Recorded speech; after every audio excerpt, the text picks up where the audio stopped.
விவேகமுள்ள மனிதனைப் போல சிந்தி, ஆனால் முட்டாளாய் நடி. சுற்றி இருப்பவர்களை பற்றி அதிகம் தெரிந்து கொள்ளலாம். நம்மில் பலர் வாழும் போதே இறந்து விடுகின்றோம். புதைக்கத்தான் சில ஆண்டுகள் ஆகின்றன. உன் வாழ்வில் வரும் சிக்கல்களை கடக்கும் போது சிரித்துக் கொண்டே கடக்க முடிந்தால் உலகில் உன்னை விட வலிமையானவன் யாரும் இல்லை. பயமும் தயக்கமும் உள்ளவனை தோல்வி தொடர்ந்து கொண்டே தான் இருக்கும். இரண்டையும் மனதில் இருந்து தூக்கி எறியுங்கள். வாழ்வில் முன்னேறி சென்றாலும் கடந்து வந்த வாழ்க்கையை மறக்காதீர்கள். ஏனெனில் உயர பறக்கும் பறவை கூட தாகத்திற்கு தரையை நோக்கித்தான் வருகின்றது.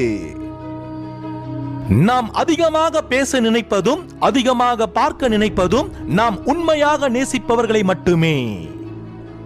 எது கிடைத்தாலும் ஏற்றுக்கொள், எது போனாலும் விட்டுவிடு என்று வாழ்பவர்களுக்கு